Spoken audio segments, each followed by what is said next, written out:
এক জাগ্রত মনসা পুজোর অজানা কাহিনী। নমস্কার বন্ধুরা, স্বাগত আমাদের চ্যানেলে। সম্পূর্ণ তথ্যটি সংগ্রহ করা আপনাদের কাছে অনুরোধ, ভিডিওটি আপনারা সম্পূর্ণ দেখুন। ভাগলপুরের মনসা পুজোর ঐতিহ্য অত্যন্ত প্রাচীন। ভাগলপুরের সন্নিহিত অঞ্চল বিক্রমশিলা মহাবিহারে উৎখননের সময় মা মনসার দুটি ধাতু নির্মিত মূর্তি পাওয়া গিয়েছিল।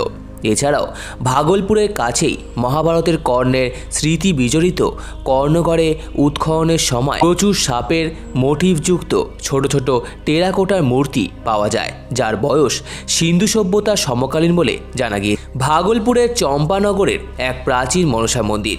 জনশ্রুতি অনুযায়ী এখানে পুজো দিয়েছিলেন চাঁদ সওদাগর। ভাগলপুর ও তার আশেপাশের কিছু অঞ্চল নিয়েছিল প্রাচীন অন্ধ্রপ্রদেশ, যা ছিল ষোড়শ মহাজনপদের একটি। চম্পা ছিল অন্ধ্রপ্রদেশের রাজধানী। হুয়েনসাংয়ের ভ্রমণ বৃত্তান্তে এই স্থানটি চেম্পো নামে উল্লেখিত। গৌতম বুদ্ধ ও জৈন তীর্থঙ্করদের পাদস্পর্শে ধন্য এই স্থানটির অবস্থান গঙ্গা ও বেহুলা, লক্ষিন্দর আর চাঁদ সওদাগরের স্মৃতি বিজড়িত চম্পা নদীর সঙ্গমে। আজকের চম্পা নদীর অবশ্য সেই দিন আর নেই, তার অস্তিত্ব বিপন্ন। কয়েক দশক আগেই তার নাম বদলে গেছে। চম্পা নদী বলে না কেউই, বলে চম্পা নালা।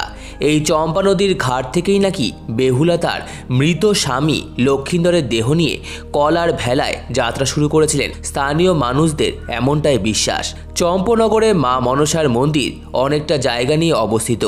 বিস্তৃত আয়তকার প্রাঙ্গণ ঘিরে দোতলা মন্দিরের ভবনটি দেখলে বোঝা যায় আধুনিক নির্মাণ। প্রত্যেক বছর আষাঢ় মাসের শুক্ল সপ্তমী তিথিতে কলস স্থাপনের মাধ্যমে পুজোর সূচনা হয়।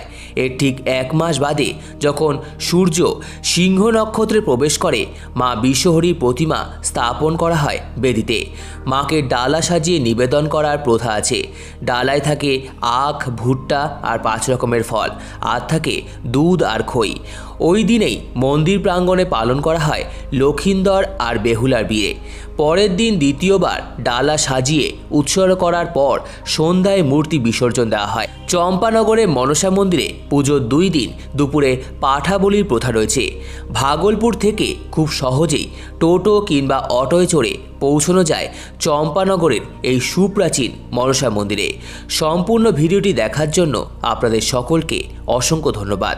ভিডিওটি ভালো লেগে থাকলে লাইক, কমেন্ট, শেয়ার এবং চ্যানেলটিকে অবশ্যই সাবস্ক্রাইব করুন। ধন্যবাদ।